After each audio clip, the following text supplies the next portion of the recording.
कमी तेलकट आणि तोंडामध्ये टाकताच विरघळणारी करंजीची रेसिपी आज आपण बघणार आहोत। तर आपण सर्वात अगोदर इथे करंजीसाठी लागणारं सारण तयार करून घेऊया।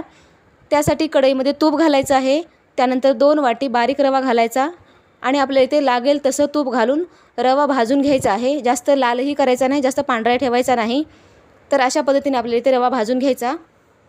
तर तुम्ही बघू शकता मी इथे जसं लागत आहे तसं त्या पद्धतीने तूप घातलेलं आहे आणि इथे मला अर्धी वाटी तूप लागलेलं आहे आणि तुम्ही बघू शकता छान असा रवा इथे भाजलेला आहे। तर आता हा रवा गरमच आपल्याला एका परातीमध्ये काढून घ्यायचा आहे। त्यानंतर त्याच कढईमध्ये 2 वाटी सुक्या खोबऱ्याचा किस असतो तो आपल्याला इथे हलकासा भाजून घ्यायचा आहे, जेणेकरून जो खोबऱ्याचा कोमटपणा असतो तो जाईल। अशा पद्धतीने मी ते खोबऱ्याचा किस पण आपण इथे भाजून घेतलेला आहे। भाजलेला खोबऱ्याचा जो किस आहे तो आपल्याला रव्यामध्ये ॲड करायचा आहे। त्यानंतर 1 वाटी इथे मी पिठी साखर घेतलेली आहे। तुम्ही तुमच्या आवडीनुसार इथे गोडाचं प्रमाण कमी जास्त करू शकता। त्यानंतर याच्यामध्ये घालणार आहे मी वेलची पूड, 1 चमचाभर वेलची पूड घालायची आहे। ड्रायफ्रूट्स घालायचे आहेत, मी ते काजू, बदाम, पिस्त्याचे काप घातलेले आहेत। त्यानंतर थोड्याशा मनुक्यासुद्धा ॲड केलेल्या आहेत। आता आपल्याला हे सर्व छान हाताने मिक्स करून घ्यायचं। रवा गरम आहे तोपर्यंतच आपल्याला इथे छान मिक्स करून घ्यायचं आहे, जेणेकरून आपली जी पिठी साखर आहे ती रव्यामध्ये ॲड झाली पाहिजे पूर्ण।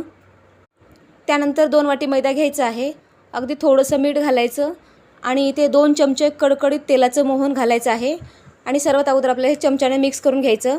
त्यानंतर लागेल तसं थोडं थोडं पाणी घालायचं आहे आणि एक घट्टसर आपल्याला इथे पिठाचा गोळा तयार करून घ्यायचा। आता हा पिठाचा गोळा जो आहे तयार केलेला तो आपण बाजूला न ठेवता लगेच करंज्या बनवायला घेऊ।